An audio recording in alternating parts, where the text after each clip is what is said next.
tight ends on the set. He comes in motion to the near side. Pressure side. Sam Mills gets the sack.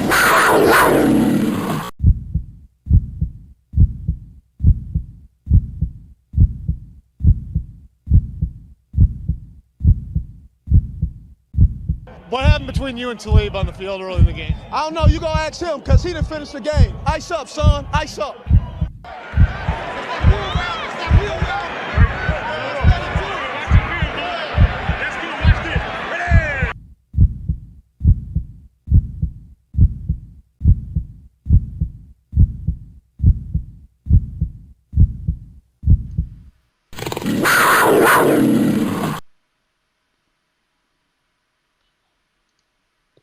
YouTube, what's going on? It's week 13. It's our third official podcast.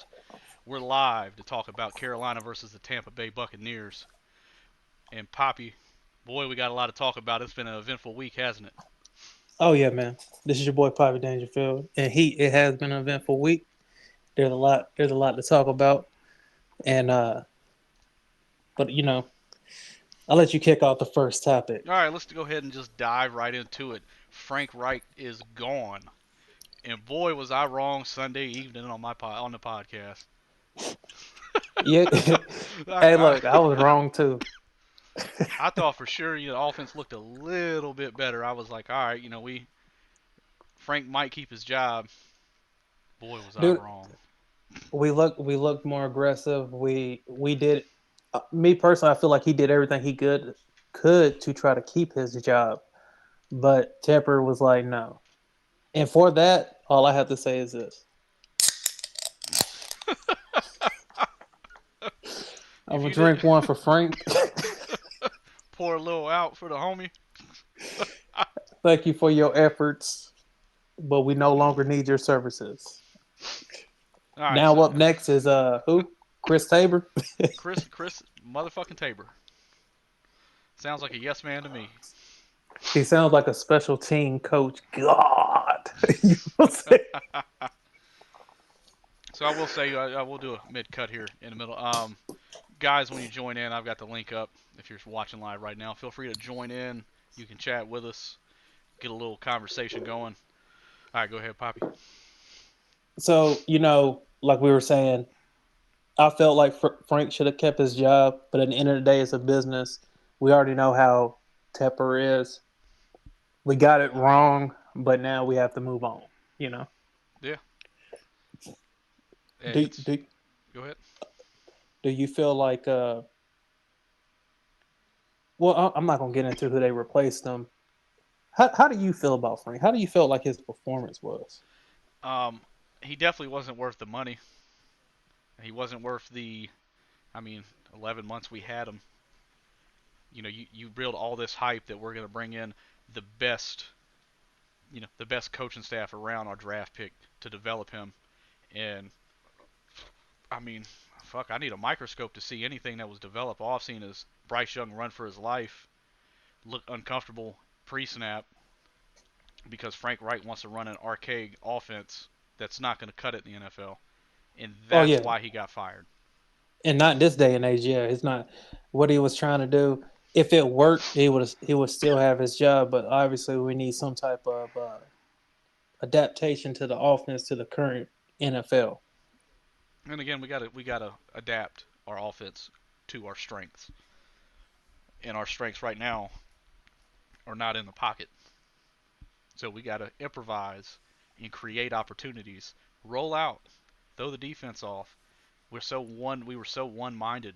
Everything 5 yards to the line of scrimmage, whether we run the ball or pass. What are we supposed to do with that? There's nothing we can do except go one and forever.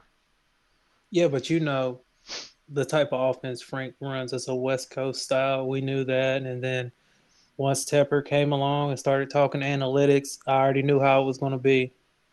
We were going to do 4 yards in a cloud of dust or 4 yards and turn around and catch it. Or 3 plays and punt it. Yeah, 3 plays and punt. In this case, we might as well get Red Bow and just take a knee. Hey, y'all like my new offense? Right? Like, how you like my new offense now?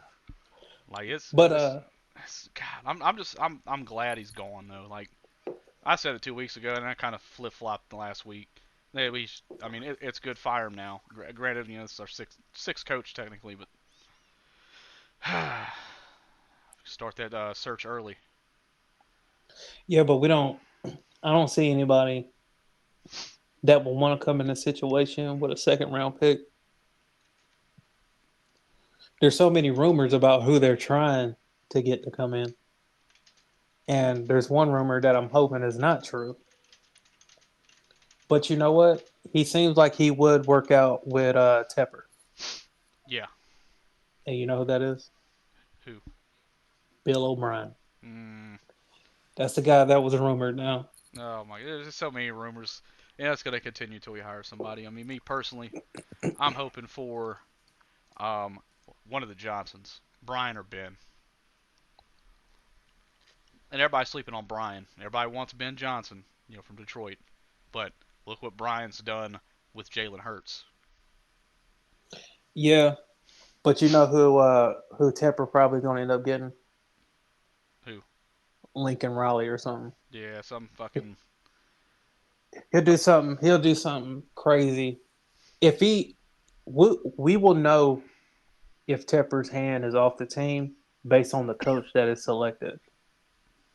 Yeah. Like if he has people around him that he trusts to make the right decision, because his presser, he did not give a he left us with more questions than answers. Yep. And based off his presser, I will say is that it seemed like he pulled an okie doke on everybody. Everybody you saw, the pro day, combine, all that stuff, man, we all saw that. Yep. And he was there too. But he didn't have that cheesy smile until he saw Bryce. Because when he was standing there in front of CJ, he didn't really look all that impressed. But but hindsight's 2020. But I just feel like Dave Tepper, he's trying to do the right thing. He just don't know how. Yeah. So you want the Eagles offensive coordinator? Yes. I mean, he as was our head coach. He was Jalen Hurts' quarterback coach. So, I mean, he's developed Jalen. Granted, we do not have the team that Hurts has. Like nowhere, no near, not even close to what Philly has. But if he really did develop Hurts, or if this was just Hurts as a product of that team, that's the question. And if it was Brian Johnson that developed Hurts into what he is now, then I would say Brian Johnson would be a great fit. But if he's not, and I'll use John Gruden. We talked the other day about if he's just this guy that just comes into a great situation and capitalizes on it, then that's not our guy. But the measuring stick for that, I don't have the wherewithal to figure that out myself. Yeah. I just want whoever come in here to actually have control of the team and not have no influence from the owner. I want if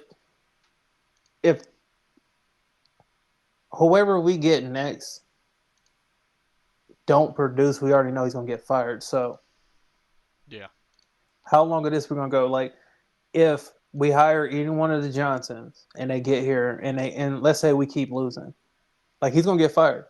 Oh yeah, it's just gonna be rinse and repeat, same shit. So as much as we want a high value coach to come in here, we might have to let some coaches turn and burn here so Tepper can get out of the way. Yeah. So we're gonna have to do something though. Money is not an object, or money is not a problem for Tepper. So he already done said it's not going to be difficult to get a new coach in here.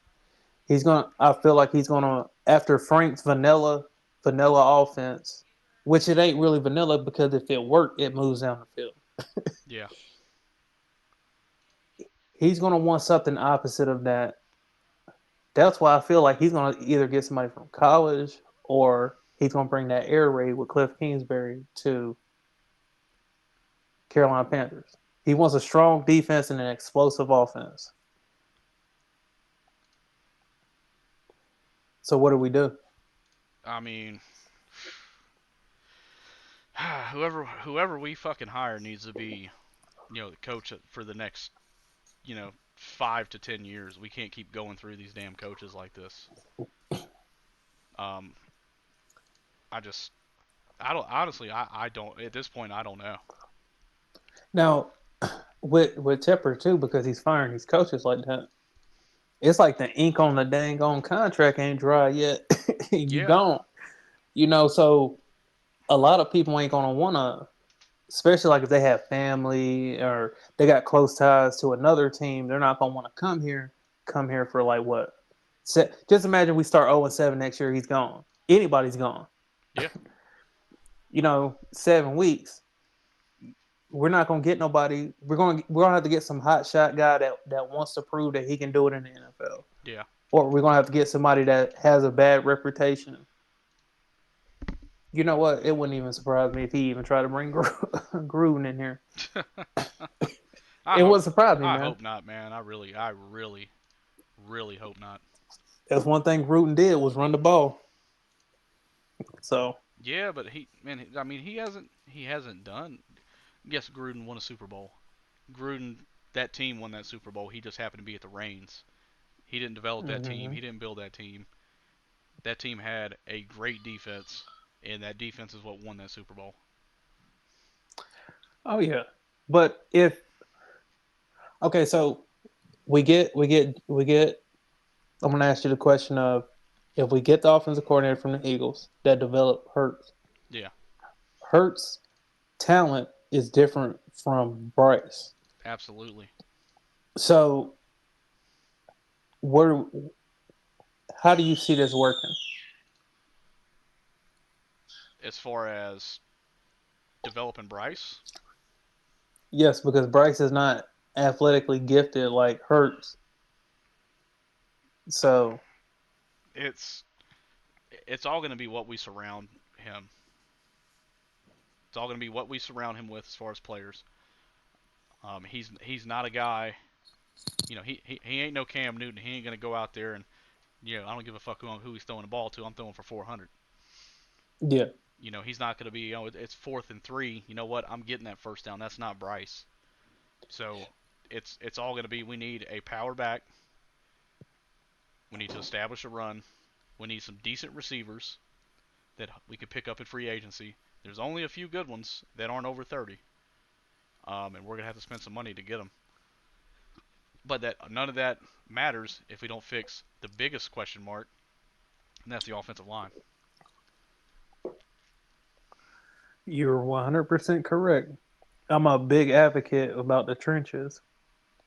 Yeah, if we ain't got a big set in there that can knock somebody on their ass, can actually move to the left and block somebody. Not pointing any fingers at Icky, but I am. We're not gonna play good football, and it's just as simple as that. I think Icky's going through his sophomore slump, but I feel like if we run the ball first the rest of the year, he already knows what it's like to be on the island all year, pass first. He already knows what that's like. So we're gonna have to tire these defensive ends out because he blocks best with a pass rush when they're tired. So I feel like next year he's gonna have a bigger year, but a lot of people say slot him to guard. If his feet ain't working at tackle, if his feet ain't working going backwards, how's it gonna go working going left to right? Yeah. Because a lot of times your guards pull, like they're the ones that pull. You could pull a tackle if he cannot back up fast enough to block the pass rusher. Matter of fact, when's the last time we seen him get pulled? Shit, never. You know what I'm saying? That's too far to run for him, man. That's the other side of the line. Yeah, so like that's what I'm saying. Like when people are saying like, "Hey, let's move him to guard," it's like, look, he's not doing nothing where he's at right now. Like let's let him go through this hard times. We're gonna have to pay him. There's nothing we can do. Yeah. Let him grow out there. Bryce is growing. We gotta let him grow out there. He's realizing this ain't as easy as he thought it was. Yeah, Because you remember, this is this is the NFL, not college, where you got you've got the best players in college, but your best player in college, the defense has 11 of those guys on their defense. dude, the he was playing okay. Then they moved his best friend or his friend from college to left guard.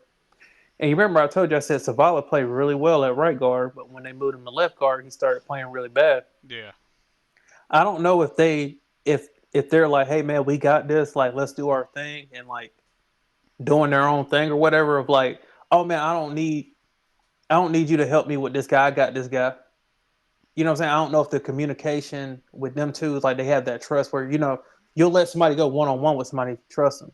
Yep. Even if your assignment is to help because you'll help somebody else. So I just want to know what's really going on with the communication with the line, especially when them two are lined up together because in college they dominated. So we're trying to see that transition into the NFL. Yeah, it's going to be 2 years before we build this line the way we want it. I don't see 2 years, man. If our biggest problem right now is we don't have enough depth at guard. The guard we've been plagued at guard. Bozeman, he's been playing okay, but the one thing we can say is he's on the field. Taylor Moton, he's on the field. Icky is on the field. So if we go into the draft, if we can wait until the later rounds, maybe pick up a guard, but then when we go into the free agent signings after the draft and pick up some linemen, we need to hold it. We need to bring some linemen in here. Yeah. Speaking of bringing linemen in, we did sign Gabe Jackson. What's your Yeah. thoughts on that? Okay, he had 100 something starts. That's good. That proves that he can, last in the NFL. Only thing I'm expecting from him if he plays is please just block the man in front of you. I don't need you to do nothing special. I don't need you to have no crazy tape of you dominating anything. I just need you to go out here and when we run block and pass block, that's it. And don't get hurt. But I expect him I don't expect him to start. I expect him to start 2 weeks from now because Yeah. we might have an injury this game. Yeah, because he signed in the practice squad. Yeah. He got released from Seattle in March, so he hasn't played a down this year. He hasn't been on a team, from my understanding when I looked at him. So he's somebody, who has been off for 7 months. So his timing's probably not there. He's somebody that might help us 2 games from now. And he's hungry because they're not getting paid sitting at home. You know what I'm saying? No, they're not. So he's a veteran. So it's like, hey man, he's about his job. He's not coming in here to worry about nobody else's feelings. He came here to take somebody's job. Yeah. All right. You go ahead. You remember we all been saying like, hey, we need to address the offensive line issue. This is an attempt to do something within the cap restraints that we have. So I do applaud it. Yeah. Thank you for getting some help. Better. We're gonna need bodies because we're just dropping left and right. Like I told you, y'all. Yeah. Hey, everybody keeps saying they want to see Icky move to guard. You might see it. 2 more injuries. Because Ricky Lee gonna come off the bench. All right, well, I think we've beat the dead horse on that. You want to roll into breaking down this game? For the Bucks, oh yeah. All right, but let's go through the injury report first right now because then we gotta. If we go through the injury report, we'll get a better idea of like what we're gonna see. I'm not gonna lie, I don't really pay no attention to no other team really, besides Carolina. So everything that we're gonna be talking about is what I think we should do versus all the stuff I've seen this year. You know what I'm saying? All right, so we into the we're going into the not on the stat sheet segment of this podcast. So I'll start out with Carolina's injuries. We got Marquise Haynes did not practice Wednesday with a back issue. Chenault didn't practice with a continuing ankle injury. I don't see him playing Sunday. They should just hang him up. Yeah, they just didn't shut him down for the season, but I believe he's a free agent next year. So, Von Bell's got a shoulder injury from Sunday. Taylor Moton's he's just questionable. No indicators on what his injury is. So I think he's going to be a go come game time. Tommy, Taylor Moton, he has a bad knee, man. His yeah, I think it's his right or his left knee. He got a really bad knee, so during the week you're going to see him Wednesday and Thursday get a lot of rest. yeah. But he shows up on Sunday. Sorry about that. There you go. Tommy Trimble has got a hip injury. He didn't practice today. I'm kind of hoping he doesn't, and we'll get into that if he doesn't play this week. Zavala is but that's a big one coming up. I got some insight on that. Zavala's questionable. They're saying he may be out the rest of the season with a knee injury, so he's probably done. And Hayden Hurst still hasn't cleared concussion protocol. And those are all injuries as of today. C.J. Henderson's still questionable. Cade Mays is still questionable. That was the game time, so that he may be off the list. This may not be updated. Yeah. I guess I got the Bucks up if you want the Bucks injuries. Yeah. So with the Bucks, they have their linebacker Le'Veon David. Levante David. Levante David. Damn. Yeah. All right. Groin injury. You know what I'm saying? We know groin injuries is serious because look at Miles Sanders for the year. Yep. If you don't think it's serious, look at Miles. He ain't produced. He pulled his groin in the all season. He's still looking like dog. Yeah. So we got Carlton Davis, cornerback. He got an ankle injury. He had limited practice today. I'm not really sure if he's like a starting corner for them. He is. Or he's their starting right corner. Oh, he's their starting right corner. Yep. So yeah, please. I want all these players to be healthy, but if you don't feel good for Sunday, don't play, baby. You know what I'm saying? Take this one off. We need it. Take this one off, man. I need this dub. I need to feel good about myself. We got Jamel Dean, cornerback, ankle injury. You know what I'm saying? So right now, they have two corners that are hurt has ankle injuries. So to me, that would be a very indication of like, hey, we need to send this down the field, but we don't have nobody that can block. So we got Dennis and Dabby. Yep. Both of them have an illness and an ankle injury, and then we have a defensive tackle, which I'm not really sure about Mike Green. It said he had a calf injury. I don't know really how much. Oh, he went to James Madison. I'm going to look him up. He hungry. That's what that looked like. He had a calf injury. He did not practice. Baker Mayfield, this is a big one right here. Baker Mayfield he participated in full practice, but he has an ankle injury that he got hurt with. Last game, hopefully it bothers him a little bit. Brian Burns can run him down. We have Devin White. This is one of the linebackers I like. Yep. He's a beast. He had limited practice. Please do not play Sunday. You know what I'm saying? Yep. So looking at the depth chart, 3 of their 4 starting linebackers are questionable. Both of their corners are questionable. Both of their right inside linebackers are both questionable. So they may have some depth issues because they only have one healthy inside linebacker in KJ Britt. Yeah, and we don't even know if they're going to try to sign something. They're probably going to pull somebody up from the practice squad because they're probably going to need depth, or they believe in one of these guys that ain't a starter. Yeah, so you got I mean, there's some chances, but where they are healthy at is their offensive line. They've got all 5 of their starting linemen. So, yeah, it's going to be I see some potential there. We may have a chance in the running game if some of their linebackers are hurt. Yeah, we can definitely have a big chance, but I feel like they're going to have to go full steam ahead, run just straight, man. You don't, if you're limited on linemen, man, you don't really want to pull them too much. Yeah. Because think about them running into each other and getting hurt. You know, like you don't. So we're kind of gonna stepped on. Yeah, you know what I'm saying. Like when you're pulling in a guard, if your center gets blown up, you might step on his foot or run straight into him. Yeah. You know, so we might see a sprinkle there, but I feel like we shouldn't do it because we don't have enough depth. But like you said, I feel like we can expose some things with this team based on the injuries we're seeing earlier in this week. Yep. So, do you want to talk about Tampa first? or do you want to go into Carolina? Let's talk about our opponent first. All right. All right, so we've got Tampa Bay. They have they got the 24th ranked offense, 25th ranked defense. They're 16th in Mm-hmm. passing, and they're 31st in rushing. Yep. They're averaging 19 points a game. Just to double check that to make sure. Yeah, they're averaging 19 points a game, and they're giving up 20 points a game. So they're not, yeah, they're not stellar in those categories, but I mean neither are we.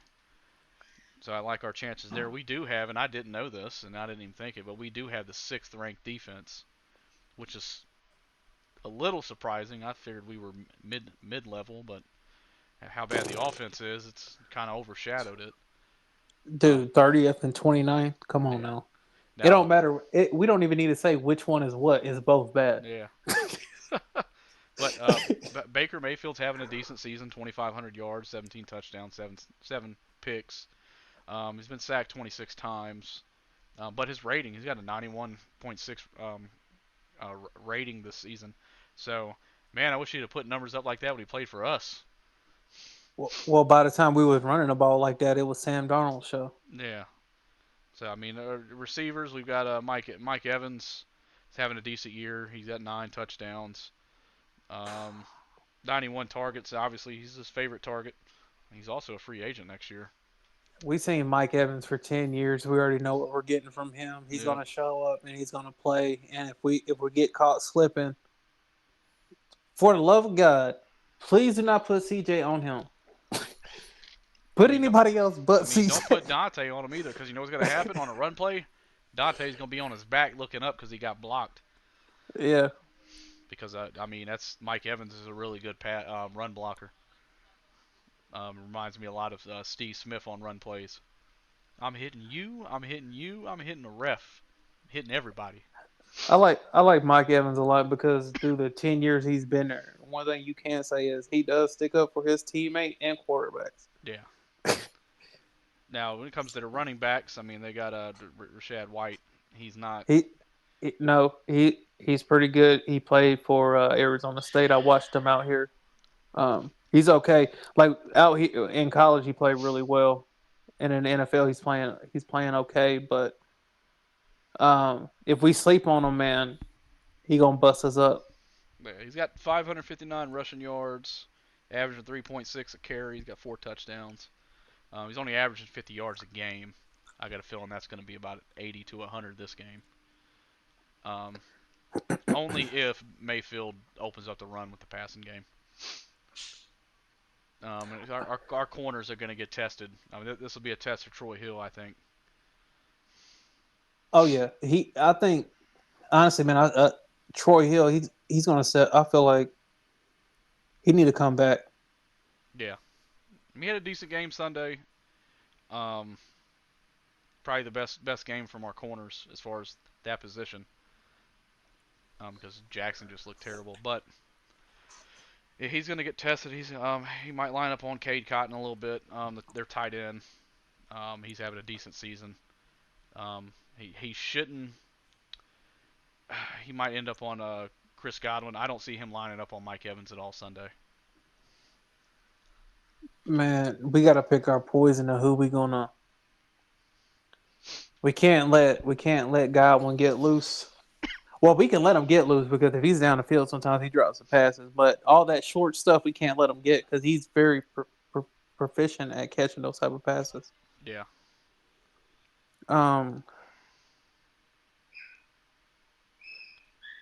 We go out to their defense. Obviously, Levante David is their one of their best defensive players coming to the linebacker spot. Shaquille Barrett's kind of having a downer year, but I mean he's got 4 sacks. That defensive line, Vita Vea, I mean he leads the team 5.5 sacks. I mean nobody really stands out sack wise. I mean they've got. I mean he's 5.5 their best player, but they've got 31 sacks on the season. That number's probably going to increase Sunday. Dude, he's 6'5", like 350, dude. That dude is huge. Yeah. You know what I'm saying? Like, we gotta pick. We gotta decide what we're gonna do. Either we're gonna have to try to run at him or run away from him. Our linemen can make it to the second level, but we're not gonna make it if we cannot block this guy. Yeah. If he starts getting his Aaron Darnold on, it's gonna be a bad day. So, Yes. and then now, like, you can't do all the little tricks and stuff to try to bust them up a little bit, because they're definitely watching all that stuff now. So we're in a position where we kind of got to pick our poison of, are we going to attack them or are we going to run away from them? Yeah. I mean, I guess the plus side here for Icky is between all their defensive ends, they've got a half a sack. So the key is going to be Bozeman and the two guards stopping Vita, because he's the nose tackle. Yeah. Because they run a 3-4 like us. So that's going to be the key, stopping the interior. Yeah, but if he lines up in the 3, he's going to be a problem, because I haven't looked at our depth chart for the upcoming game. Is because if he's lining up on the outside shoulder of the guards, and then we got to depend on Icky to help out whoever's playing left guard, it's going to be a bad day. Oh Because yeah. Icky is not going to be able. He hasn't shown that he can help with one and then go assist on another. Yeah. So if they line Via up at a 3 technique on his side, or even if they line him up at a 5, it's going to be bad if Icky cannot consistently help and try to block the edge. And then you got Yaya, who's having a good year. And I believe, yeah, he's a rookie this year. He's got 4 sacks from that outside linebacker spot. That's going to be Icky's kryptonite, is whether or not he can block Yaya when he comes from the outside. Definitely at 6'4", 270. You know what I'm saying? That's a big boy. Yeah, I mean he's having a good year. So that I think is going to be the key to the game, is if Icky can stop that rush on the left side. I say we run behind Icky. Yeah, let's do what he's good at. We're already attacking. Get him out attacking. Yep. We all know sitting back he ain't stopping shit. Icky likes to fall down on players when he's blocking them. Yeah. During a long period of time during the game, if you got somebody that's 320 pounds continuously landing on you in the fourth quarter, your back and your lungs hurt. You know what I'm saying? Yeah. You can't breathe.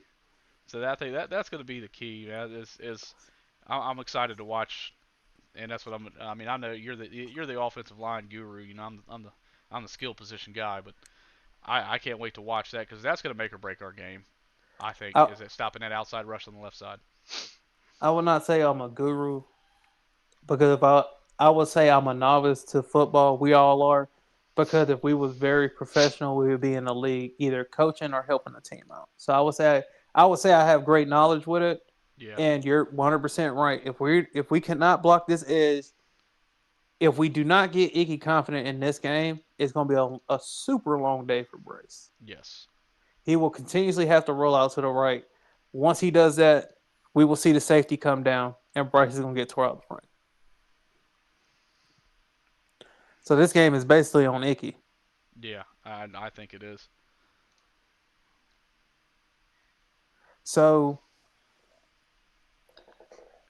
yeah, because once we go into the Carolina stuff, it'll be a lot better.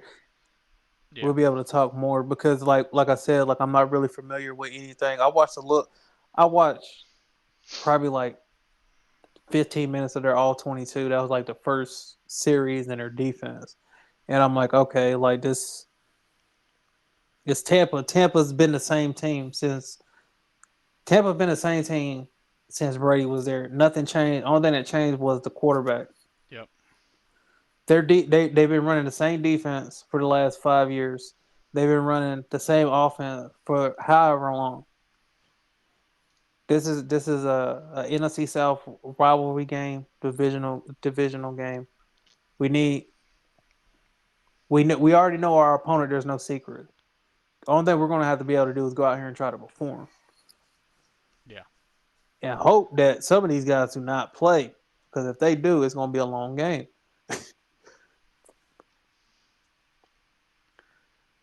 So Tampa injuries, depth chart. Who do you see for Tampa? Who do you think that we need to shut down to make sure that we can secure the W? Who do we need to shut down on their offense? And yeah, who do we need to shut down on their offense to make sure we can try to control them? Honestly, it's going to be White. We've got. I mean, we've been decent all year at stopping the run. Mm-hmm. We've got to stop the run, make them one-dimensional, so that we can go to our nickel set and just beat Baker Mayfield. Yep, because Baker Mayfield like second shots downfield. We got to get them wanting to do that. Yeah, we need to come out. We need to get the lead early, even if it's a 3-point lead.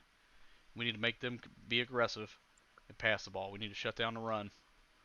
If we do that, we have a chance to win this game. We need to shut down White, period, because he catches out the backfield as well. I'm up Yep. here looking at his stats. He has 43 catches. He gets 8.5 yards a catch.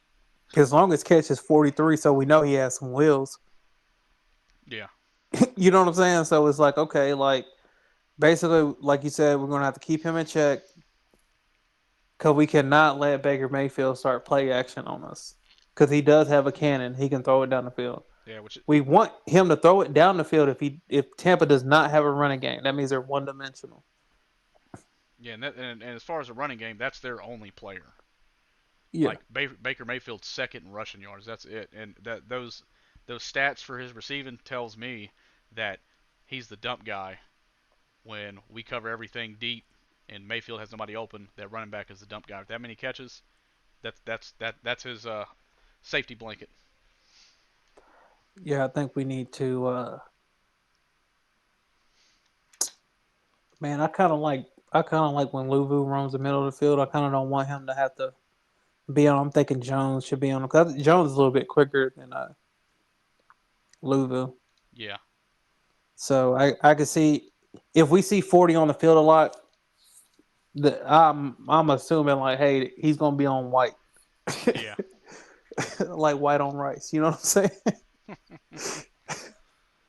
Yeah, but I think containing White is going to be what helps us win this game on the defensive side of the ball. What about on our offense? What's going to be the key? The key to victory. I think we need to attack Villa. Yeah. I think we need to attack him. We're at a point right now in the season where we have no identity. We don't have anything. We don't have nothing. We need to attack this guy because if we attack him, that means we're attacking David and we're attacking White. They're used to people being afraid of him, running away from him. I say that this offensive line is all we got. Hat on the hat. Yep. He's definitely gonna get doubled because two of our guards they didn't even release a depth chart today. Yeah. Well, I mean, Tabor's too busy up there kissing that ass. He ain't got time to do that. I mean, what scares me the most is when they go, we're making changes, but ain't nothing changing. That was the most non-answer way ever. Yeah. We're making changes, but we're not. I mean, I'll tell you, we got some politicians on this team. Most definitely. I know Tabor, he was an interim coach. I know he's a special team guy. Special teams has been solid all year, so him expanding. Honestly, him getting picked because I know we're about to go into the Carolina Panthers, but I'm gonna say this real quick. Them hiring him shows that everybody in there said they didn't want the job. Yeah, I don't care. Nobody says. Now, if if Brown leaves and Evero leaves next year, that probably means they wasn't offered the job. Yeah. You know what I'm saying? Like, if Brown stayed, that means there's a good chance that he was like, no, let me do my offensive coordinator thing. But how do you feel? How do you feel about Tabor? Man, I get it. You gotta appoint somebody, and Yeah, I mean honestly, at this point, does it really matter who you appoint? It doesn't. You put Evero in there, you put Thomas in there. It don't matter. Evero's calling the defense. Thomas is calling the offense. Putting them at head coach is just going to make them one of them head coach, and they're going to have to call because they're not going to appoint somebody else to take over. And I mean, if I'm Evero, fuck, I'm not doing that. Like I mean, according to the stats, we have the sixth ranked defense in the NFL. According to Evero's definitely doing his job. yeah, so like, why add more to it? Like, if it doesn't and they clean house and fire everybody, Evero's like, look what I had and look what I produced. He's gonna get a job somewhere. Thomas Brown, however, is on the hot seat because he has to produce. He got, 3 games to call plays? He won one, which I've been given props for that because he actually won a game calling the plays, something Frank didn't do. But Yeah. he's got to produce these last, 6 games? Mm-hmm. He's got to, I mean, I see we're averaging, how many points are we averaging a game real quick? I guess we can just roll right into Carolina. Here, I'm bringing the stats up now. So, we're averaging 15 points a game. Yeah. So, if the last 6 games we're averaging, I would say at least 24. Thomas Brown's got something to stand on and say, hey, you gave me the reins, and I outproduced this fucking guy that took the reins from me. But when he had it, we were producing less points. So, was it him calling the plays based on Frank Wright's strategy, or was it just him calling the plays? These are the questions that Yeah. don't get asked at interviews because they don't want to give the real answer. So now he has a chance. The only person in his ear is Caldwell, but if they just release it to him and say, hey, do your thing, see what we can do, and he produces, I say he's got a chance to come back, or he's going to get on somewhere else. But if you get let go of Evero at the end of the season, I don't give a fuck who you hire as the head coach. If you get rid of Evero, you're stupid. Tepper. Yeah, They, Tepper, you're stupid. With the amount of injuries we have on defense, I mean, I'm just glancing at this now. Let me count our IRs. 1, 2, 3, 4, 5, 6, 7, 8, 9. We have 10 people on IR on defense. That's almost an entire defense.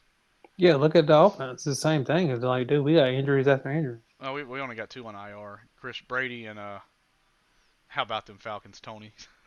What up, man? I ain't seen your ass in like 15 plus years. Well, we got 2. Yeah, we've only got 2 on the line on IR, but it is what it is. Well, Tony, if you want to join in, I just sent the link. You're welcome to. So we have all these players on IR, but you said like, oh, we only have 2 players on IR on offense. Yeah. And those 2 players is what we need. Yeah, well, I'll tell you about. We got 3. I didn't see Austin Corbett down there. Oh yeah, he's done. That MCL is gone, baby. Yeah. So I mean, it's. So I mean, that's what I'm saying. If you get rid of Evero, you're stupid, flat out.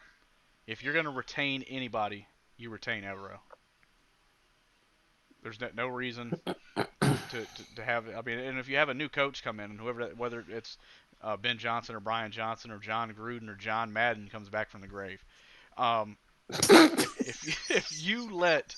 if you come in and go, I get it, you want to hire your own staff as a head coach, but if you look at it and you go, who out there is better than the guy that's been with this team and produced what he did this year with what he had? I mean, I don't know. You're ignorant. Well, do you feel like Evero Well, let me ask you this: do you feel like Evero was offered a job? I think he was. Do you think that he asked the question of, "Hey, if I go in as an interim, am I really going to have a shot to be the head coach next year?" You think he probably asked that? And Oh, I'm absolutely. I mean, if you're getting offered, if you're at a job and you're getting offered a temporary assignment, one level above your current level, the first thing you're going to ask is, what's the roadmap for me to get this permanently? Am I just here as a filler until you find somebody else, or until you find that um until you find the candidate you want, or do I have a shot at keeping this promotion? And if the answer is no, why the hell would you take it? Well, hold on. Tony said how I join. Click the link. It should bring you in. Let me make sure it's the same link. It might have messed. Yeah, it's the same link. Just click the link. Are you on your phone or on a computer? I got him. All I'm right. gonna send him the link you sent me. Yeah. You know what? It might. I wonder if it popped up where you can click it. Yeah, it should have. It popped up where you can click it. Yeah, it's on the chat, but Yeah. if I'll send him the whatchamacallit, the straight link. Yeah. Appreciate you commenting and trying to join, Tony. You know what I'm saying? Appreciate that. But Evero said no, so Evero's probably gonna leave. Yeah. Or you think he's gonna be the highest paid defensive coordinator in the league? I mean, he should. I mean, he's got. I mean, for what he's got, he's done a phenomenal job. I think. Oh yeah, but man, dude, because Shaq went down, you know what I'm saying? He moved Lulu from outside the end. Yep. Then we had Jones. He's playing with Lulu. They're playing very well. Then we got Brian Burns. Brian Burns will be playing better, but he had that ankle injury before the season that everybody forgot about, Yeah. and he has an elbow injury now. Haynes' back has been messed up from the dawn of time since we had him or have him, and we're not. I wish he'd have just been like, Evero's going to be the coach. This is it. Because, Evero just be like, look, man, I'm going to call. We'd have had a defensive coach calling defensive plays and letting the offense do whatever. So that means Bryce would have had complete development with Thomas Brown. I think we got him coming in. He's Oh, yeah? yeah. Yeah, I feel like they're gonna have to go full steam ahead and run just straight. Man, you're limited on linemen, man. You don't really want to do Hey, much. Tony, you got to close out the other app. Yeah. You got to close out the YouTube app or something.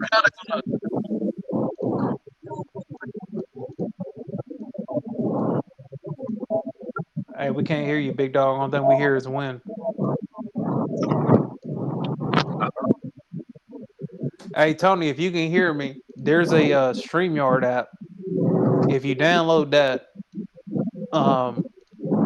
you'll be able to join through when you click on the link that I sent you, you'll be able to join through there. So I'm gonna send you the app that you can download.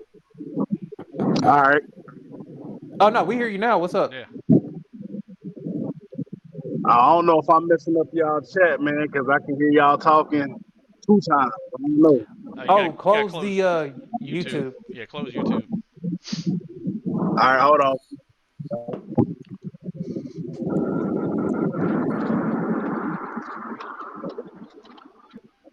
Can y'all hear me now? Yeah. Yeah, you good. Yeah, that sounds way better now. Well, yeah. Oh, my bad. Yeah, man. Hey, man. Just come out and give y'all some support, man. Y'all sounding good. Y'all actually make the Carolina sound like a decent team, man. Hey, I see you got that straight shooter, so you coming in here shooting straight, huh? Hey, man, I'm gonna stay in my lane, man. Hey, I'm just an old injured player. I ain't got. Ever since I didn't make it to the league, I ain't got the heart for it no more. Oh no, we're gonna need your insight this off season because I know you like to go out there to the Georgia Bulldogs training camp and go watch their Georgia versus Georgia game. Actually, shit, we use your insight in 2 weeks when we play Atlanta on the 17th. You don't want to hear what he think Atlanta fans really are.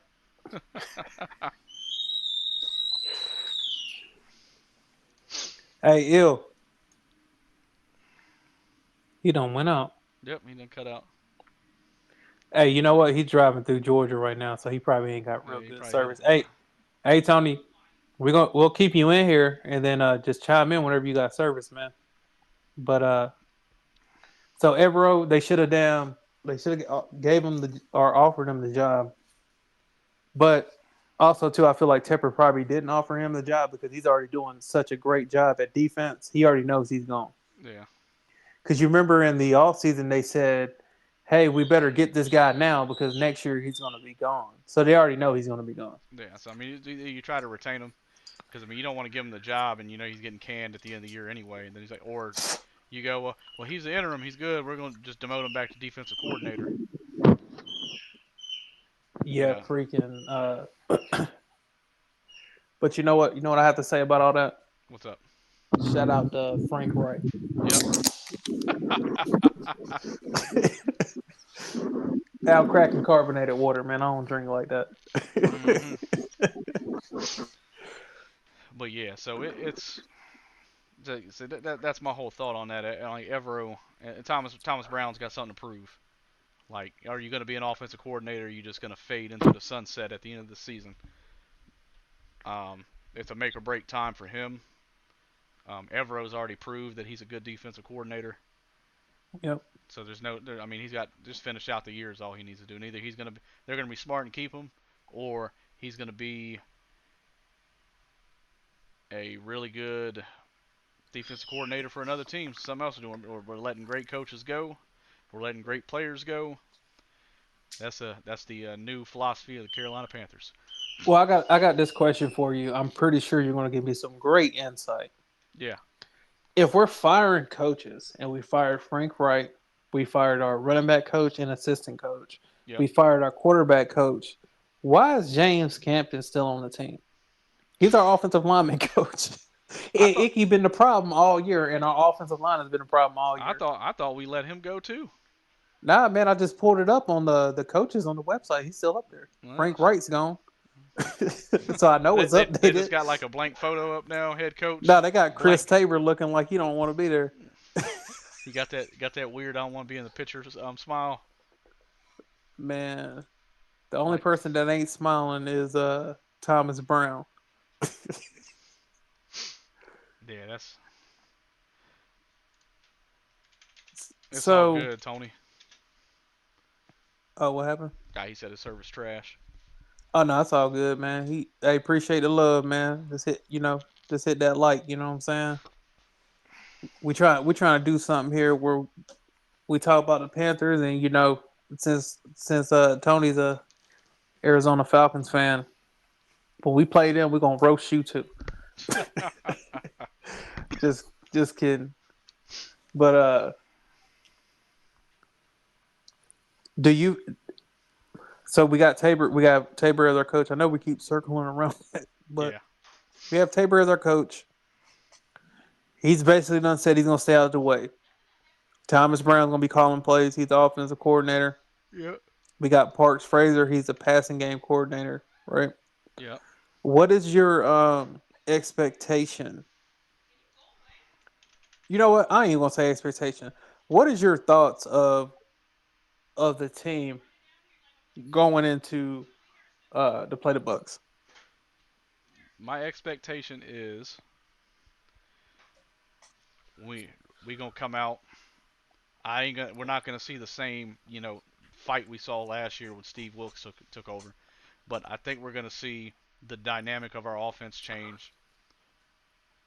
So I'm expecting Bryce Young to have 200 plus passing yards, 50 plus rushing yards.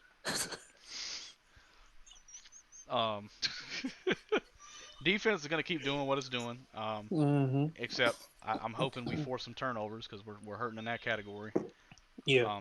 But I see the offense producing more yards. I see us scoring at least 21 points in this game. And then we'll go back to the beginning of the podcast when I brought up Tommy Tremble. Hopefully he's not playing. If he doesn't play, that moves him down the depth chart. That's going to put Ian Thomas, who only comes in on blocks usually, and then my dude Yep. Steven Sullivan, who I hope is going to be the one to stretch the field. He already had that great catch on 4th down. That was a great catch too, man. Everybody thought he dropped it. Nah, he maintained control, got his hand underneath it. I want to see Steven Sullivan get at least 15 snaps on passing plays. Yeah, I really want to see him get involved. We can tell that he got for sure hands, and he can go down the field, Yeah, so and he can run block. Like he's like, why is he not playing more? I don't know. I mean, Do, what if the talent on the roster? What if the talent on the roster is good? They just haven't been getting on the field because they didn't fit what Frank wanted. Yeah. Because like Blackshear, I man, first of all, if they activate TMJ for this game, I expect TMJ to go off. Yep. Because it's like y'all not playing him, and then I expect ISM to go off this game if he's playing, and Blackshear. Blackshear need to get some run too. We got all this talent just sitting on the bench. Our starters ain't doing nothing. Give these guys a chance. Yeah, so Sullivan ran a 4.66 at the combine 3 years ago. Oh shit. So granted, your receivers running 4.4s and lower. I mean, but for a big dude, because Sullivan is 6'5", 245, running a 4.6, it's real easy for him to get behind the linebackers in open space at his position. Because they don't know where he's going anyway. Yeah. You know what I'm saying? So I mean, this guy needs to be Bryce Young's safety valve. He needs to be in the game on pass plays, and if Tommy Tremble's out, that's going to open the door for him on pass plays because Ian Thomas ain't catching shit. So I'm excited to see Sullivan get some snaps on offense on passing plays. Dude, I just want to see these players that we all have been advocating for to get out there and get on the field because, like you said, Sullivan's been on the field. He's been on the field a couple times this season, but every time he's on the field, he played in 5 games. Yeah. Dude, if you look at his stats, he got 7 catches for 74 yards, 10 yards a catch, 20 is his longest. But every time we bring him up, he's bailing Bryce out. Yep. You know what I'm saying? Like he needs to be on the field. Bryce trusts him. Get him on the field. Yeah, like he's. I want to see him get a shot. That's like my sleeper pick. If they can get him on the field and throw him the ball, he's gonna do something. He's got something to prove, man. This dude was a 7th round pick. Well, he's the 7th round pick because he was 25 years old when he got drafted. Yeah, I mean, bruh. Like, you know what I'm saying? He came in. He was a 6-year senior at LSU. He took but you know what? It was that what was it? They got that extra eligibility because of you can't say that one thing online because they'll block your video. But you know what I'm talking about. Mm-hmm. Yeah, they got an extra year eligibility. So you know what? If he took that and he was partying, where'd he come from? LSU. Mm-hmm. Nah, he was 22, 23 when he got drafted. Because he got drafted in 2020. He's only 26 right now. Well, then they need to update his. Yeah, he's 26 right now. He's born in 96. I just looked up his thing, man. It just said that he was 27. Yeah, he just turned 27 yesterday. His birthday was Oh, well, I misspoke. I apologize. Hey, Sullivan, go out here and ball out, baby. Yeah, he was 23. He was 22, 23 when he got drafted. So I mean, he's still. I want to see him get a shot. I think he's got a shot. If Trimble does not play, because it don't look like Hayden Hurst is coming back, and so I'm. Okay, that's the guy that's your breakout. Yeah. I already done said TMJ. I like TMJ. I'm not gonna lie. When I see a wide receiver wear a number in the 80s, I automatically think they about to be the shit. Yeah. You know what I'm saying? Because don't nobody wear them numbers no more. Nope. So I think if TMJ can get on the field and we can get prime example, you remember that catch Mingo? Well, not the catch, that acrobatic delight that we saw on the sideline from Mingo. Yep. I felt like if that had been TMJ, he'd have caught it and turned upfield. Oh yeah, I mean, that was he ran past the ball, and that's just Mingo being a rookie. Um, How do that ain't being a rookie? How do your feet go out? How do you go out down feet first and nobody's around you? he was running so fast. I don't think he knew the ball was coming to him. I think he was like, I'm just running this route to be running it. Hey, But if Tony still ain't here, I'm gonna send you this what we're talking about right now. This play, and you gonna be like, what the heck? I mean, Cause we it look was ridiculous. it was an easy 20 yards. He catch that ball, make a move, he might have a chance to score. But yeah, I think he got excited and ran out of real estate. But damn, man, I'm like, come on. Hey, you felt like you could have strapped on a helmet and made that catch, Oh huh? fuck yeah, I'd have made that catch. I'd have got my $1 million. Hey, you'd have been like, look, man, I'm good for one play. Put me Make in, it count. coach. Put Yeah, me make in. it count. Mine. The Speaking off to one play off topic, there was a conversation I saw where they said the average person couldn't rush for 1 yard in the NFL, and I'm like, bullshit, because you can run right up the middle and jump and get a yard. well, it goes back to the same thing that we've been advocating for. Is that if your trenches ain't good, it's not gonna matter. Yeah. Our offensive, like our professional running backs, can't run behind our line like that. Hell no. So, but I give our line a lot of credit, man. Like for us to have this many injuries, we're playing okay, but it's bad because we're not running the ball. Yeah. The injuries on our line wouldn't be a sore for everybody if we was running the ball. I'm telling you. Hitting someone and getting hit is two different things. Playing football. If you hit somebody, it don't hurt. When you get hit, it does hurt. Yep. So, and then you think about in the NFL, like they said it's a car crash. Wouldn't you rather be the one initiating that crash Yeah. versus the one receiving it? I'd want to initiate contact, not receive contact. Yeah. So, man, that's what. I just feel like this year would have been way different, man, if we just came out running the ball. Absolutely. And hopefully that's something we go to Sunday, because that's my key to victory is we got to establish a run, get Chuba in there, get Blackshear in there, pound the ball, open up the pass, and go from there. Because if we come out just slinging it, it's gonna be it's gonna be an early day. And I'm already gonna be on here ready to talk because it's already over. Like we have got to establish the run.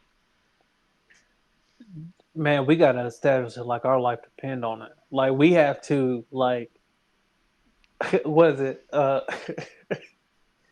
Man zero. Like, yeah, baby, run the ball. Like it don't matter. It does not matter. I'm telling you, it doesn't matter. We have to do it. Chuba needs to establish that he's going to be the running back of the future. Because if Chuba in these last 7 weeks, these last 6 weeks, if Chuba can show this coaching staff and show everybody like, hey man, I'm a number one back. I just sat behind McCaffrey for a couple years, but hey, I'm good. Yeah. If we see that gives us more confidence to go in a draft and not have to worry about getting a running back to help Bryce. We already got one. So it's going to shift the focus on what weapon we can get to help him in the draft. As of right now, it's going to have to be a lineman. Yep. What's going to happen in this draft coming up in 2024 that everybody has to realize is it's not going to be sexy. It's not going to be, oh man, like we got this guy and all this. You're going to hear some names you ain't never heard before. You're going to see some players. You're going to see some players that you think ain't going to do nothing. You know what I'm saying? It's not going to be exciting. Like this draft right here, especially for Bryce's development, we're going to have to get players especially up front. And I'm not saying use all our draft picks to get linemen, but what I'm saying is like you're going to have to get a second and a third. I would dedicate those two to some guards. Yeah. If you can get you a good guard, get you a guard that's very. If you're not trying to be a power run team, get you a guard that is known for pulling and getting upfield, able to double team block, hit the second level without any issues. Yep. If we don't get that, we're going to have the same results next year. At the end of the day, your trenches is how you have success. Yep. So this is my thing, and since we're on the subject, draft needs to be offensive linemen. Weapons needs to be free agency. And speaking of free agency, this is who we got coming up this year that's a free agent. Um, high end, we've got Mike Evans, who's having a good year, 9 touchdowns. They might franchise tag him though. They might. OBJ, but I think OBJ. I mean, he's got 2 touchdowns this season. Granted, he started halfway through the season. He's staying with Lamar. Yeah, but he's 31. Mike Evans is 30. You got Tyler Boyd, 2 touchdowns. He's 29. So he's not having a stellar year, but he commands, about $10 million. So it's like, do we want to spend the money on him? Probably not. Our best bet, and I'm just going to go by who's having a really good year. Which, I mean, Calvin Ridley, he's going to come fairly cheap. He's got 5 touchdowns this year. Well, you got to think with free agency though. A lot of times when them guys have an okay year and they go to another team, they're looking for a contract. If they're not going to get money from another team, they're going to stay where they're at. So that's something that we got to take into accountability. I mean, the best person I see. Oh, excuse me. Ew. The best person I see that we can get under $5 million is going to be T. Higgins. They're going to franchise tag him most likely. Yeah, I mean T. Higgins is the best prospect I see in free agency as far as a wide receiver that we're going to be able to snatch up. I mean, you could go. I mean, I think having Thielen and T. Higgins that would be good for Bryce. And then, but I mean, we're losing Chark. I think because it was Tech that said that we should try to go after T. Higgins on Panther Primes. Yeah, because we're losing Chark and we're losing LaVisca unless we re-sign him. And Chark's had flashes, but he hasn't really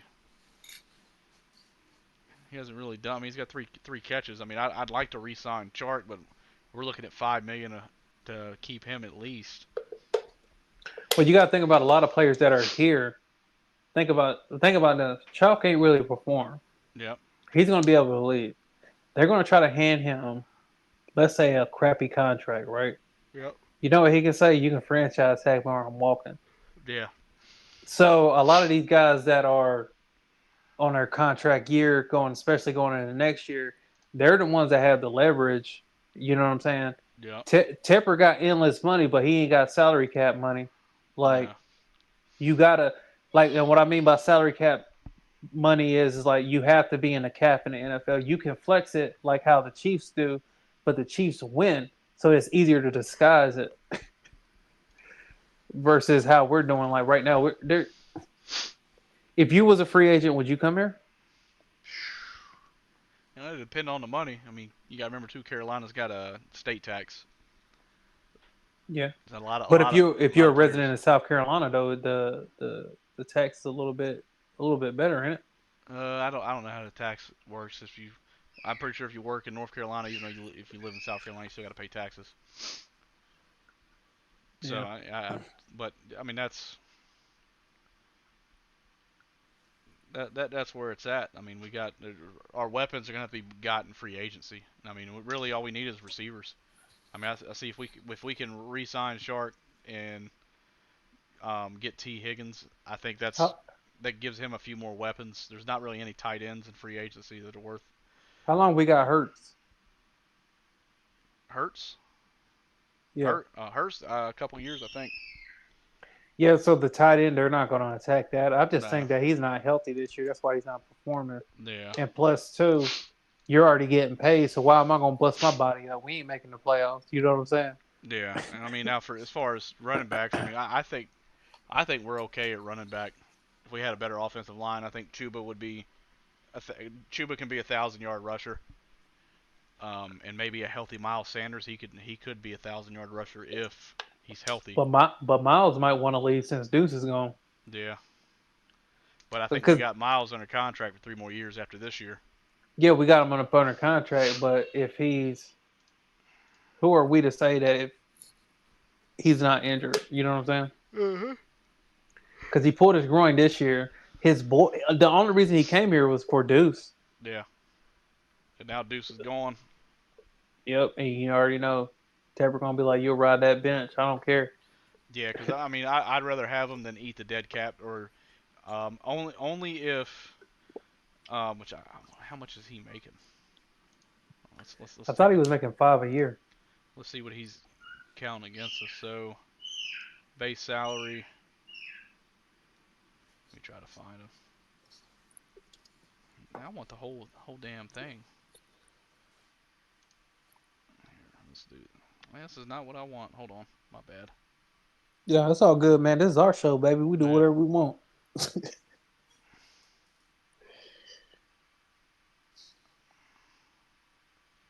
this is supposed to show everything.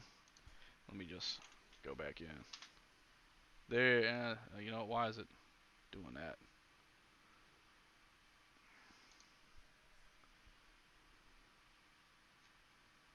Where's he at? Where's he at? Yeah, he's sorted by running backs. It'd be easier. So Miles Sanders has got, this is like he's got a roster bonus. His base salary is $4 million. He got a signing bonus. Man, they changed this from yesterday. What in the world's going on? Here we go. So Miles Sanders got a 4-year, $25 million contract. Expires in 27. So,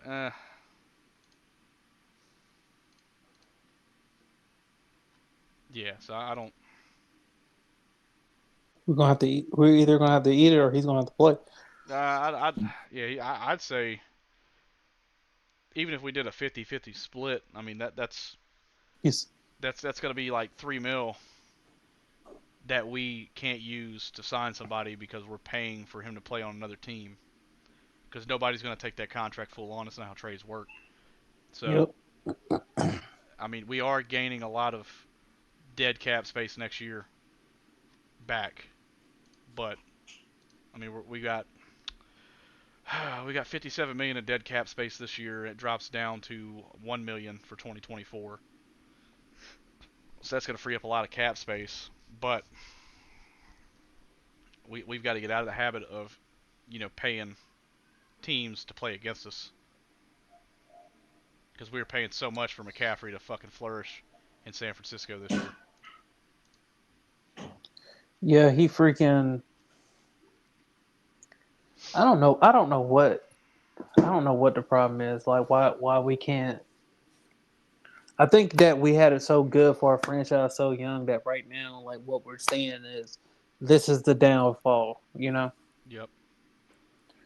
And I'm saying all that because it's like, man, like, can it get worse?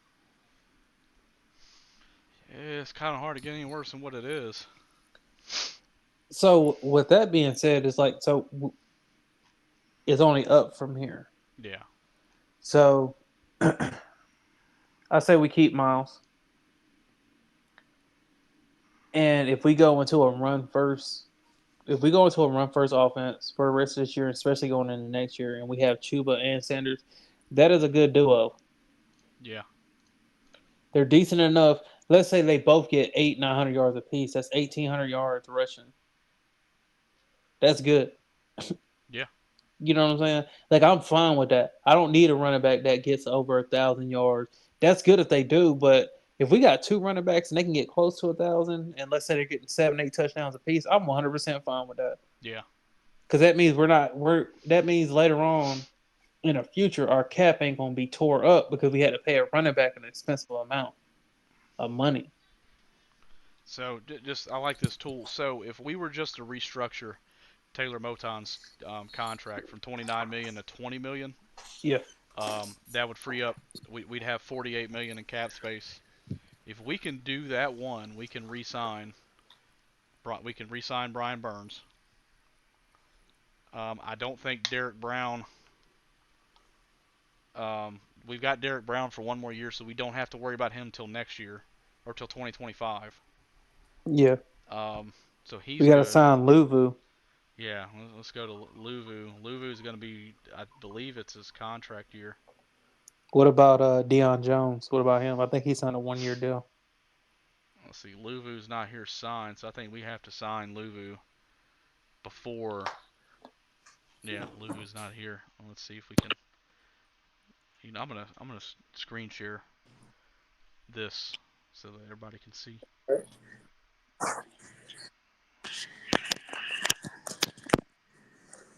Actually, I don't have to. Yeah, let me.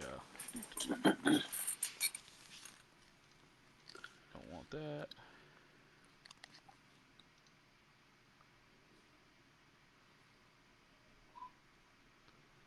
Well, shit.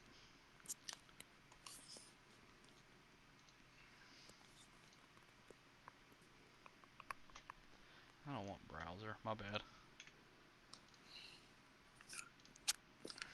I want window capture. There we go.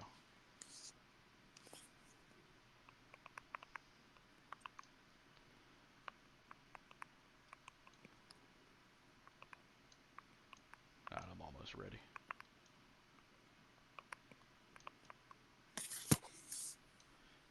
Alright, so here we go. I'm gonna transition to that. So that's up. I don't know if you're watching it on your the stream.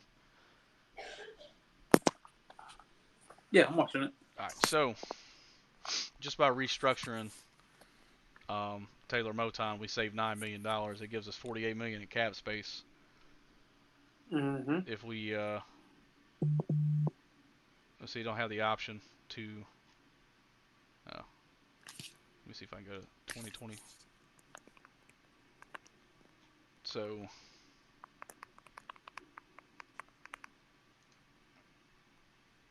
so by restructuring Motons, we lose $1. So we're gonna have to add them. So I mean it. All right, so here we go. So we restructure Taylor. We're gonna have to add Frankie Luvu, which I'm gonna try to find. There we go. So we sign Frankie, and I'm assuming he's gonna want. What is he worth? That's the question. I'm just gonna throw out $7 million a year. Yeah. Because you remember Shaq restructured his deal this year, I think. Yeah. So we re-sign Brian Burns. Burns is gonna want at least 15. No, he's gonna want his. Who was it? Both him and Bosa got the same agent, man. Yeah, but he hasn't put up the numbers to earn him I Bozeman's was contract. well. What is the? But if they try to offer him 15 million, I don't think he's gonna sign it. So we're probably gonna have to franchise tag him. Yeah, which the franchise I think is around 15.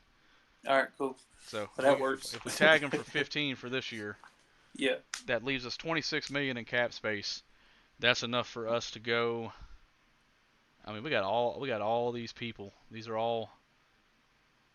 I mean, we got Jeremy Chin, Gross Matos. I think Gross Meadows is walking. Yeah.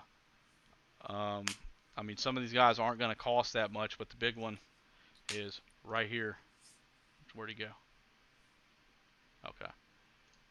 So I don't know what Chin's going to want. But it's going to probably be somewhere in the $7 million range. Oh, I think your boy got to get re-signed too. Who? Sullivan. Yeah, but he's going to come cheap. Yeah. So even if we sign Chin to a $7 million contract, so that leaves us 19. Like these three players we need to re-sign: Luvu, Burns, and Chin. We need these three. If we and that's assuming we're getting them at a deal. Yeah. So if we restructure Moton's shit, that leaves us 19 mil for us to sign. Which is this is just our free agents. So if we go to Cincy, get T. Higgins, he's probably only going to want about 5. But I mean, this is just me guessing. I mean, these numbers are subject to, not me. But even if, so, we sign these 4 players. We're now sitting at 14 mil for the draft, which I think we could swing.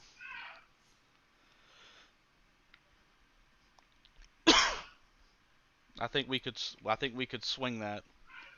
But hey, hold on. They were talking about with T. Higgins back in September. I just looked this up. Yeah. They were saying that he is worth $24 to $30 million a year. He wants to be a top 5 paid highest wide receiver. I don't think he's gonna get that. Well, he ain't coming here if we ain't handing it out. Yeah, hell nah. We can't afford it. So like that's but the 3 keys, we got to keep our defense good. I think with Shaq Thompson back, I feel like we need to get that. We need to get somebody on the outside. But I think with Shaq comes back, if you have Frankie and Burns on the outside, I think that's going to open Burns up to get more sacks. The only thing we need for Burns to do what we need him to do, we need to score points on offense. That's it. Like Burns cannot do what Burns need to do if we're not winning the game. Yeah. Like he puts pressure on the quarterback. You know what I'm saying? He does a lot of things. He can chase the ball now. But the one thing I'm not impressed with is what him doing this pass coverage. So just let him run after the quarterback. Like, let's stop playing games. Yeah. Every play he needs to be coming. It don't even matter. So I think it's gonna. But if we want to make any moves or resign people, like, we've got to restructure Moton's fucking contract. That's if he wants to do it. Yeah. If I was him, I wouldn't. Especially like how you already know you're going to restructure your contract and then they're going to get rid of you. Yeah. But that's all they're going to do. And then you're going to be sitting on the couch. No, I wouldn't restructure anything. You told I was worth this money, and just because you're trying to do something don't mean that's going to hinder me. Yep. I mean, the good thing is we've got a lot of, we don't have a lot of dead cap next year. I mean, Matt Corral's our leader in dead cap, and it's $400,000, like, as opposed to $58 million this year. So we have the money to make some moves next year.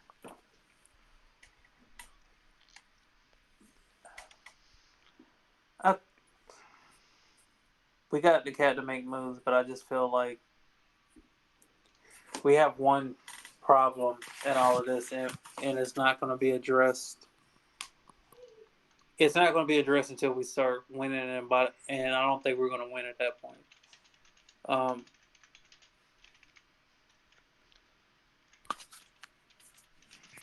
I just hope that with this, that what happened this week or this season, I just hope Tepper hires a team to run his football operations and allows him to run it. Like, not Tepper, allows them. Yeah. Yeah. Like, let them run it. You can put your input in of like, hey, I want this guy. If they say no, he doesn't fit the scheme, give us Tepper, go on the draft with 20 people that you want. If they don't fit the scheme, allow your team to sell you that it don't fit the scheme, and do not overrule them, because you're paying these people money to make decisions. If you don't want to let nobody make decisions, then don't pay these people to make them. Yeah. Like, what's the point of you having a GM if you're not letting your GM do what he needs to do? And I know Scott Fitterer is getting a lot of slack because he's a right-hand man of Tepper. But at the same time, the only reason he's a right-hand man because Tepper can run over. Yep. But that's assuming though, because Tepper might have just been straight up and honest, like. But that press conference was white dog shit, bro. It was stale and old. You know what I'm saying? Yeah, it was terrible. So what I'm seeing there's a decent amount of offensive linemen in this draft in the first or second round. So I mean we definitely need to get an offensive lineman with our pick in the second round. Man, when it comes to the off season, man, we'll go into all that because I like the offensive line, I like the D line and linebackers, and Yeah, we kind of trailed off a little bit here. Yeah, you play corner, wide receiver, and running back before, so it's like I'm not gonna say anything about those positions because I don't know. Yeah. You know what I'm saying? But the one thing I can say is this: is that in this draft coming up, like there's talent out there. Every offensive lineman in the league did not go in the first round. Yeah. Because if that's the case, we wouldn't have all these linemen. Yep.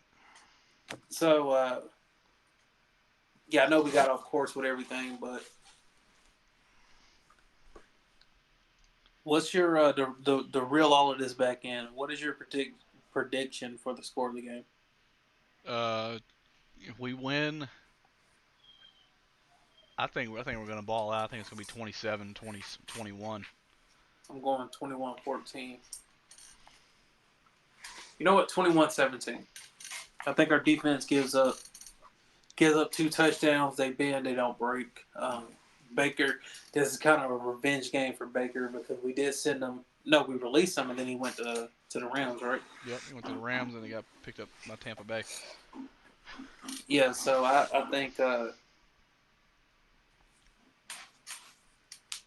that Baker is going to want to try to show out.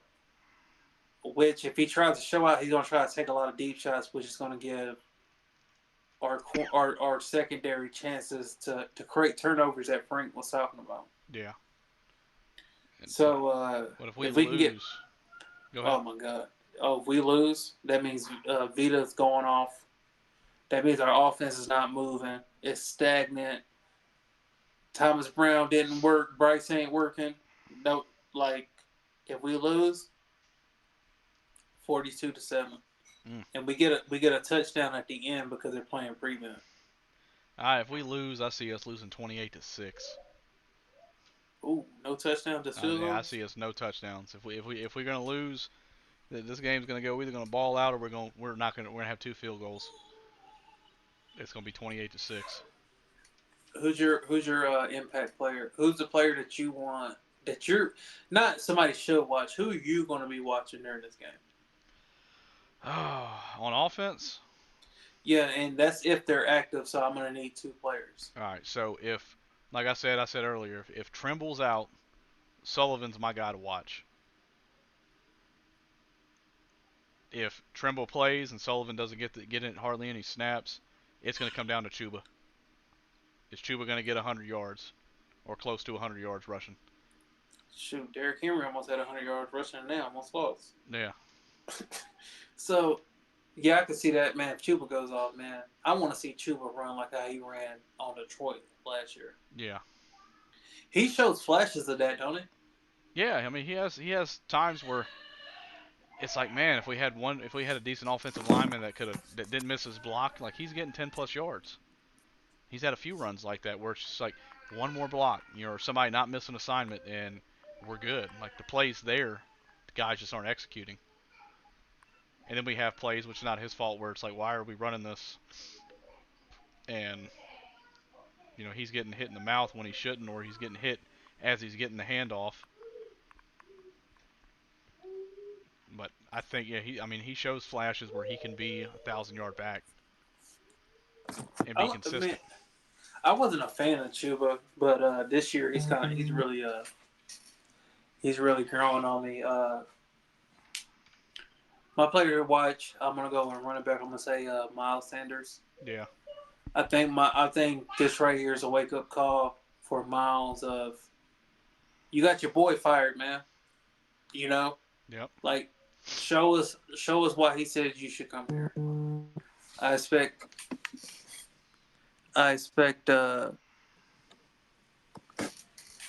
Sanders, I'm not gonna say 100 yards, but I expect 70 yards, 1 touchdown, 3 catches for 20 yards.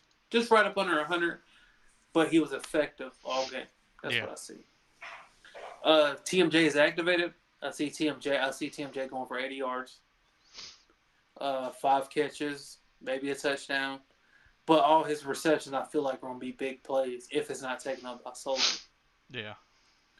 On defense, if Deion Jones play, I expect him to shadow White and be a big impact because he came up with a lot of what a lot of people's not realizing is that Evero brought in a lot of guys that like to hit. Yep. Like Cook likes to hit. Jones like to hit when he doesn't miss. You know what I'm saying? Because when he's on, he's on. But when he's playing bad, he's playing bad. You know. Yeah. So expect Deion Jones, and then I expect a big game from Jackson. I expect him to show like, hey, I've been playing all year. These flashes, I'm back. Yep. Aaron Rodgers made it back in 3 months. I've been a year plus. I'm back, baby. You know what I'm saying? And that's it. That's what I have for who I think is going to stand out. All right. Who you got on defense? On defense? Yeah. Ooh, I think this is Burns' game. Burns is going to show up.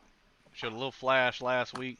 I think this is the game Burns shows up. Burns has 2.5 sacks this game. Dude, last game their left tackle didn't play that great too, so he might show up, but he did get bodied in that Dallas game though. Yeah. Number 78, right tackle for Dallas. And you watch that, that's what you want your right tackle to look like. Moton shows flashes of what number 78 does with Dallas. Yep. That's why Moton's getting paid the big bucks. He's one of the top rated right tackles in the league right now. Yes. But you know what Moton's problem is? What? That bad knee, dude. Yeah. That bad knee. That's what his problem is, man. I like Moton. He's a solid right tackle. I like him. Yeah. You think Derek Brown? You think he's going to show up this game? Because he's been showing them all year. I've been very big on Derek Brown. Yeah, I see him. He's going to be consistent like he's been all season. He's disruptive. His stats don't say, "Hey, I'm dominating the game," but everybody knows what big number 95 is on the field. Yeah, I mean he's put in the man hours to get the job done. Dude, and he don't come off the field. You know what I'm saying? Like, that dude's a freaking animal, dude. Freaking, 6'5", 320. Come on now. Yeah, he's got 1 sack on the season.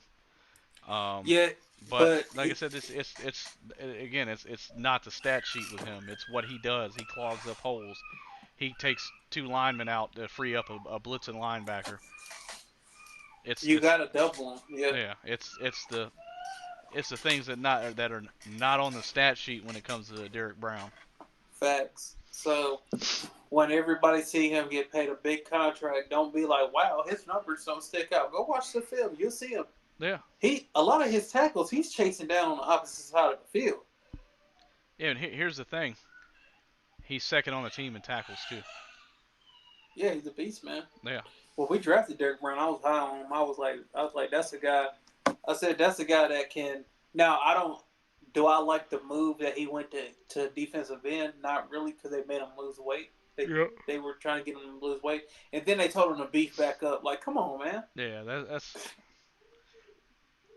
I mean, he comes up. I mean, we haven't come up like great this season, but like when we need a play, like Derek Brown's there to make a tackle. Dude, there's a couple plays I'm gonna try to email you later on tonight. Throughout the year, it'd be a running back about to get a first down. You see number 95 come out of nowhere. Like, just chase this dude down. Like, nope, you're not cutting it back inside to get a first. Like, nope, 2nd and 2. You know what I'm saying? Yeah. He's a big body. He's athletic. He does what he needs to do. Derek Brown needs to get paid. Yeah. And that's something too, because if we pay Burns next year, and then we go and we have to pay Brown, you can't max out Burns and then max out Brown. No, but we'll have we don't have to re-sign Brown until after the 2025 season, or sorry, into 2025. Burns we have to re-sign, this offseason. Brown's next offseason, but our cap space in 2025. Granted, we're going to be signing and re-signing a bunch of players next year, but we have a lot of cap space in 2025. I'm talking like 100. I think it's like 150 million, which that's right now because we'll only have like 14 people signed, so there'll be a lot of re-signings and restructuring. So there'll be money where we'll be able to re-sign Brown, and after the 2024 season. So we'll keep him. The immediate issue is re-signing Burns this offseason.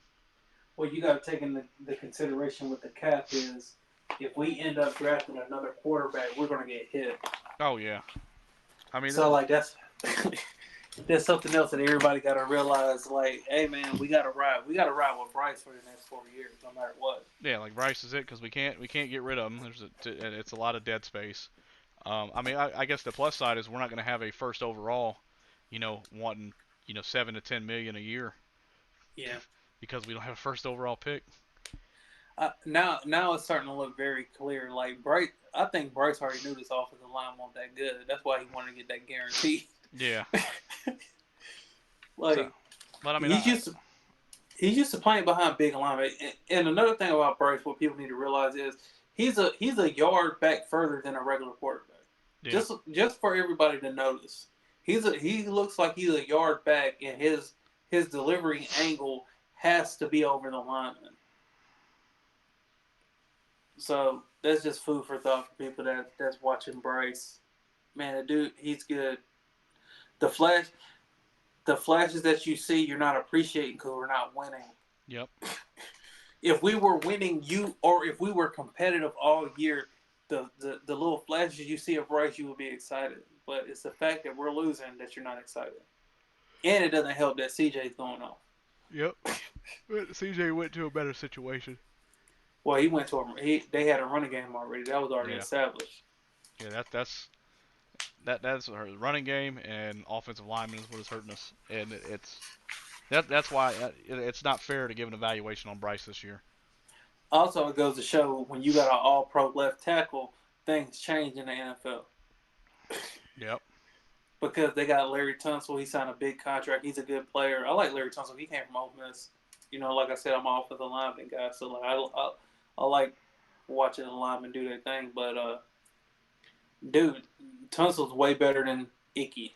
Yeah. So the comparison, I'm not even going to go into their line because I don't really know it like that. I focus on our line and players that I want us to try to get in college. Yeah. So, man, dude. Yeah, so it goes into. We've got our predictions for the game. I think that about covers it for the midweek. We'll see how these injuries pan out into the weekend. See who we're gonna have. Like I said, I'm hoping Trimble can't play. I'm hoping Sullivan gets a fair shake. Dude, even if Trimble plays, I hope, man, just put freaking Ian Thomas as damn fullback. Yeah. Let Sullivan and let Trimble just be your tight ends. But if Trimble is sitting, Sullivan gets out there on the field, I really do want to see him. I want his number to get called, man. Dawson plays up for him. Yeah, I want to see. I feel like he can be that. Thalen's that has been that that security blanket all year, but I want to see Sullivan, be the dump guy. Ain't shit open. Sullivan gets a first down. I want to see what he can do because I got a feeling that he's hungry, man. He wants that contract. He wants to play. Give him a shot. He's already shown some flashes. But we'll see. I mean, the tight ends we haven't had a good tight end since Greg Olsen retired. Man, what we will pay to have Greg Olsen come out that booth. Yeah, God, just because there's one thing he can do, and that's get open. Yeah. So we, like you said, we got our predictions. I honestly feel like if we do not win this game, we need to look competitive. At the end of the day, we got guys on this roster that's trying to compete for a roster spot, and they're trying to compete for a job next year. So we're not going to have no quit, no layover. Yep. And man, I just know after the game when we go series by series, I want us to have some good things. I want us to be all giddity. Oh, you know what I'm saying? Where I hop on camera with my processed blue jersey on. You know what I'm saying? Yep. But what else you got to say to the people, man? I mean, that about covers it, man. I mean, I'm excited. We got some change. I'm hoping it translates into Dubs. a W. But it's one of the things we're gonna see. Yeah, we got the change. We got hopefully Bryce. Hopefully Thomas Brown just being the only guy that's talking to Bryce right now. When Parks Frazier helping, I don't really know nothing much about him. Yeah. Because like I said, I'm not really big into that. But man, I just hope he just comes out. Like if Bryce comes out and throws for 400 yards, we already knew what the problem was. Yep. If that happens, dog, that means it's going to shake the whole dynamic of everything. Yeah. So hopefully that's what happens. Because if he goes out here and he puts on a C.J. Stroud performance, we're going to be like, oh, man, Frank was the problem. Yeah. But at the same time, Frank is so conservative because at the end of the day, man, he's a good guy. He won't trying to set Thomas Brown up to get fired. Frank sacrificed himself for that. Yeah, I feel like he did too. But I like to thank you for doing this podcast, man, with me. We've been Carolina Panther fans from the beginning. We doing this. Hopefully, months, years from now, we looking back like, man, that was our first video. Look what we doing now. Yeah, and I keep adding and getting some creativity into it. Still working on videos. Love to get more people watching this channel and engaging with us. Yeah, because right now it feels kind of like we're just talking to each other, but it's just how it happens. Yeah. We just riding the course, man. We're gonna put out our content. We're gonna be us. It's Carolina first, and Carolina first means we care about the Carolina Panthers, and everybody else really don't matter. Yeah. You say even that we're losing, you're still second best to me.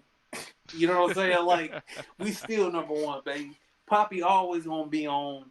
Hey, keep pounding. We're gonna get the dub Sunday. Because the day I start watching football, Carolina Panther football, and think we're going to lose on Sunday, Yeah. I might well be a fan to another team, man. Like I said, we got a chance anytime we step on the field, man. That's the way I see it. We got a better chance on grass than need to get rid of that turf. Absolutely, we do. Oh, man. All right, well, we gonna cut it here. We'll be back live Sunday. Ooh, what about I think they play at 4. Yeah, we play at 4:05. So we'll be back, 4:05 on CBS. So we'll be back live probably about 8 in the evening, giving our post-game thoughts. Hopefully celebrating a win, and we'll go from there. Another week down. Anything closing? Yeah. Hey. Only thing we can do, man, hope for the best and just keep pounding, man.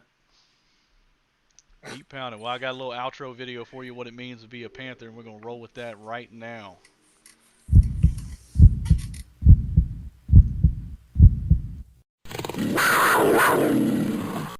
I love the game. Mills is quite a story, John. They said he was too small, too little, too everything.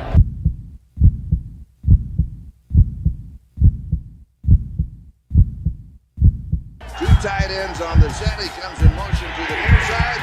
Pressure side. Sam Mills gets the sack.